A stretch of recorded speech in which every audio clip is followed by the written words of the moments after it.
ایک مشہور حدیث میں آتا ہے 15 شعبان کی رات اللہ تعالیٰ اپنے مخلوق پر نظر فرماتا ہے اور سب کو معاف کر دیتا ہے سوائے اس کے جو شرک کرے یا جو اپنے مسلمان بھائی سے دشمنی بغض کی نہ رکھے۔ ذرا سوچئے، ایک ایسی رات جب آپ اکیلے ہوتے ہیں مگر آسمان کا رب آپ کے دل کی حالت کو دیکھ رہا ہوتا ہے اور پوچھتا ہے کوئی مانگنے والا جس کو میں دوں؟ بسم اللہ الرحمن الرحیم۔ السلام علیکم ورحمۃ اللہ وبرکاتہ۔ دوستو، آج کی ویڈیو میں ہم بات کرنے جا رہے ہیں 15 شعبان کی اس عجیب و غریب رات کی جیسے کئی لوگ شب بارات، لیلۃ النصف شعبان یا دی نائٹ آف فارگیونس، مغفرت کی رات سے جانتے ہیں۔ دل کو جھنجھوڑ دینے والی کہانی ہوگی گناہگار بندے کی، اس کی امید کی، اس کی رات کی، اور سب سے اہم بات، ہم صرف ایک بات کریں گے کہ اس رات کو ہم اپنے رب سے کیسے جوڑ سکتے ہیں، چاہے ہم کسی بھی مکتب فکر سے ہوں۔ لیکن ویڈیو شروع کرنے سے پہلے ایک چھوٹی سی گزارش ہے،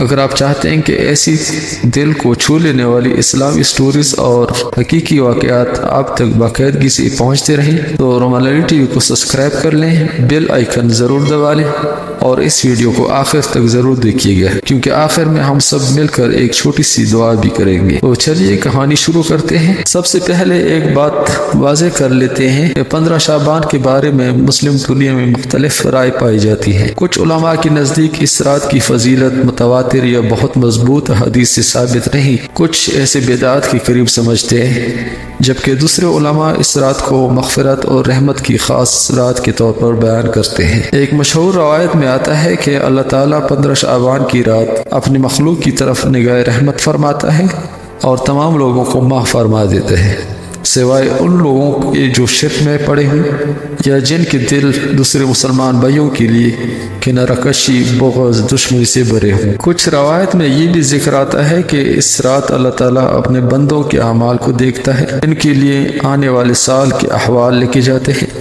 رزق، موت اور قسمت کے کچھ پہلو طے کیے جاتے ہیں، لیکن یہ تمام باتیں اختلاف کے ساتھ موجود ہیں، یعنی سب علماء ان پر ایک ہی رائے نہیں رکھتے۔ لیکن ایک بات جو بہت ایسے محقق علماء نے واضح کی ہے وہ یہ ہے کہ اگر ہم ساری بحثوں کو ایک طرف رکھ دیں تب بھی بعض روایتوں سے اتنا سمجھ آتا ہے یہ رات عفو و مغفرت کی رات ہو سکتی ہے جب اللہ تعالیٰ بہت سے لوگوں کو معاف فرماتا ہے سوائے ان کے جو شرک یا دشمنی میں پھنسے رہے۔ اسی لیے آج کی اس کہانی میں ہم صرف اتنی گزارش کریں گے، اگر یہ رات اللہ تعالیٰ کی طرف سے رحمت کا ایک موقع ہے تو کیا ہم ایسے ضائع کر دیں یا پھر دل کو صاف کر کے رب کی طرف لوٹ آئے۔ چلیے اب ہم اپنی کہانی کی طرف چلتے ہیں۔ یہ کہانی ہے ایک چھوٹی سی گاؤں میں ایک حمزہ نام کے لڑکے کی۔ حمزہ نہ وہ بڑا عالم ہے اور نہ وہ پیر اور نہ وہ مفتی، وہ بس آج کا عام مسلمان ہے۔ دفتر کا پریشر، گھر کی ذمہ داریاں، سوشل میڈیا کی دنیا، دوستوں کی محفل، کبھی کبھی گناہ، پھر دل میں تھوڑی سی چبھن، لیکن پھر بھی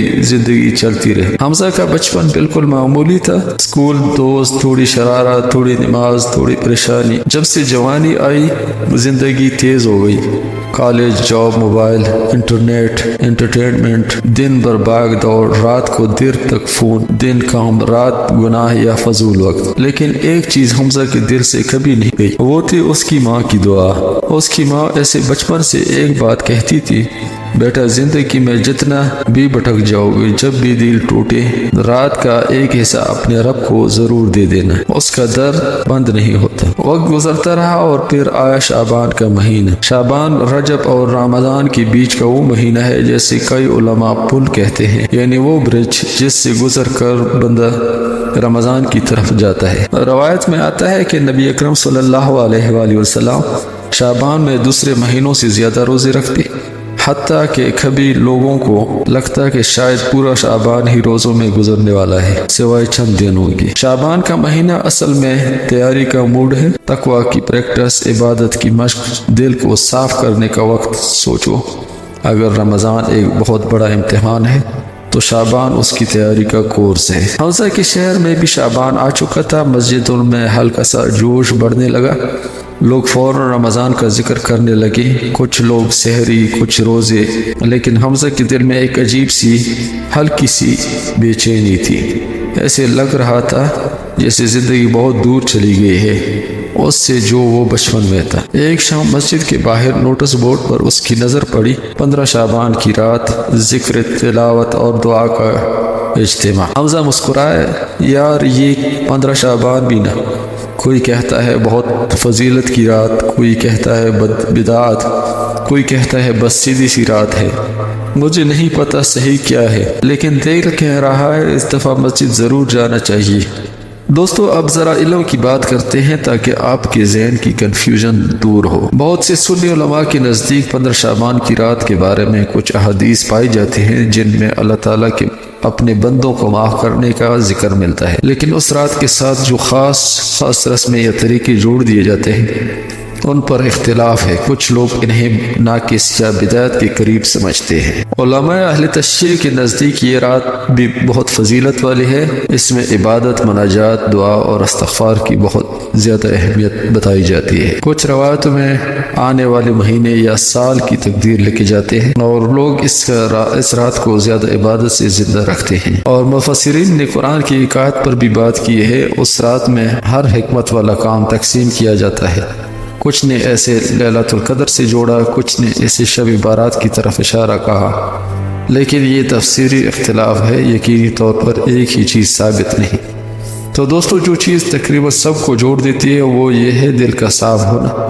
دشمنی، حسد اور بغض سے بچنا، اللہ تعالیٰ سے مغفرت مانگنا اور اگلی زندگی کو بہتر بنانے کا ارادہ کرنا۔ اسی لیے ہماری کہانی میں ہم نہ کسی طریقے پر فتویٰ دیں گے، نہ کسی کو جھوٹا کہیں گے، ہم صرف اس رات کو ایک موقع سمجھ کر دل کی طرف سفر شروع کریں گے۔ معزز ناظرین، 15 شعبان کی رات آ چکی تھی۔ شہر میں کچھ لوگ مٹھائیاں بنا رہے تھے، کچھ لوگ قبرستان کی طرف نکل چکے تھے، کچھ مسجدوں میں تقریر ہو رہی تھی اور بہت سے لوگ اپنے موبائل پر مصروف تھے۔ حمزہ جو عام طور پر اس رات کو کچھ خاص نہیں سمجھ کر گزار دیا کرتا تھا، اس دفعہ ذرا سا روک گیا۔ اس نے سوچا میں آج مسجد بھی جاؤں گا، قبرستان بھی ہو کے آؤں گا، لیکن سب سے اہم میں اپنے رب سے بات ضرور کروں گا۔ اس کی ماں نے اسے فون پر کہا، بیٹا میں تو بوڑھی ہو گئی ہوں، رات بھر نہیں جاگ سکتی، لیکن تم میرے لیے دعا کرنا اور اپنے والد، دادا، سب کے لیے بھی۔ حمزہ مسجد کی طرف نکل پڑا۔ رات کی ٹھنڈی ہوا، تھوڑی خاموشی، تھوڑی دور سے آتی اذان جیسی آوازیں لگ رہی تھی۔ مسجد میں لوگ تلاوت کر رہے تھے، کچھ لوگ درود، کچھ لوگ صرف چپ چاپ سجدے میں گرے ہوئے تھے۔ وہاں امام صاحب نے بہت پیار سے کہا، بھائیو 15 شعبان کی رات کے حوالے سے علماء میں اختلاف ضرور ہے، لیکن ایک بات سب پر اتفاق رکھتے ہیں، اللہ ہمیشہ ہر رات اپنے بندوں کے لیے مغفرت کا دروازہ کھلا رکھتا ہے۔ آج کی رات اگر آپ کا دل پگھل جائے تو یہ آپ کی زندگی کی رات بن سکتی ہے۔ حمزہ کو لگا جیسے یہ بات سیدھا اس کے لیے کہی گئی ہو۔ مسجد سے نکل کر حمزہ اور اس کے کچھ دوست قبرستان کی طرف نکل گئے۔ شب بارات کی رات کئی جگہ یہ رواج ہے کہ لوگ اپنے پیاروں کی قبر پر جا کر دعا کرتے ہیں، ان کے لیے مغفرت کی درخواست کرتے ہیں۔ کسی کی قبر پر چھوٹی سی روشنی چل رہی تھی، کئی لوگ خاموشی سے بیٹھ کر قرآن کی تلاوت کر رہے تھے، کچھ لوگ سر جھکا کر صرف دعا میں گم تھے۔ حمزہ اپنے والد کی قبر پر کے پاس بیٹھا جو کچھ سال پہلے اس دنیا سے چلے گئے تھے۔ اس نے ہاتھ اٹھایا اور دھیمی آواز میں کہا، یا اللہ میری غلطیوں کو معاف فرما، میرے والد کی قبر کو روشن فرما اور ان کی مغفرت فرما، جس طرح انہوں نے مجھے بچپن میں سنبھالا۔ تو کچھ روایت میں آتا ہے کہ نبی کریم صلی اللہ علیہ وسلم نے بھی اس رات مدینہ منورہ کی قبرستان جنت البقیع میں جا کر دعا کی۔ علماء نے کہا ہے کہ اگر کوئی بندہ اپنے مرحومین کے لیے کبھی بھی دعا کرے وہ بہت اچھا عمل ہے، چاہے یہ رات ہو یا کوئی اور رات۔ تو حمزہ نے دیکھا اس کے سامنے لکھا تھا، ہر نفس کو موت کا مزہ چکھنا ہے۔ وہ سوچنے لگا جس دن میرا نام پکارا جائے گا اس دن میری پھیلی ہوئی زندگی کا کیا ہوگا، میرا فون، میری جاب، میرے گناہ، میری نماز، سب کا کیا حساب ہوگا۔ قبرستان کی خاموشی میں اس کے اندر پہلی دفعہ اصلی خوف نہیں، اصلی ہوش پیدا ہوا۔ ایک مشہور حدیث میں آتا ہے 15 شعبان کی رات اللہ تعالیٰ اپنے مخلوق پر نظر فرماتا ہے اور سب کو معاف کر دیتا ہے سوائے اس کے جو شرک کرے یا جو اپنے مسلمان بھائی سے دشمنی بغض کی نہ رکھے۔ حمزہ کے ذہن میں فوراً دو چہرے آئے، اس کا کزن جس سے چھوٹا سا بزنس کا جھگڑا ہو گیا تھا، اور اس کا ایک پرانا دوست جس سے ذرا سی بات پر لمبا گلا بن گیا تھا۔ 2 سال سے بات نہیں کی۔ اس نے سوچا میں ہر سال اس رات مٹھائی بانٹ کر، مشعلیں جلا کر، قبرستان آ کر آج تک یہ دعا کرتا رہا، یا اللہ مجھے معاف کر دے، لیکن میں خود اپنے بھائی کو معاف کرنے کے لیے تیار نہیں ہوا۔ کیا یہ ٹھیک ہے؟ امام صاحب کی بات اس کی یاد میں گونجی، جو بندہ دوسروں کو معاف نہیں کرتا وہ اللہ تعالیٰ کی رحمت سے کیسی پوری طرح لبریز ہو سکتا ہے۔ واپس آتے ہیں، رات کے بیچ میں حمزہ نے موبائل اٹھایا، بہت دیر تک صرف کانٹیکٹ لسٹ دیکھتے رہے۔ اس کا دل دھڑکتا رہا، پھر اس نے ہمت کی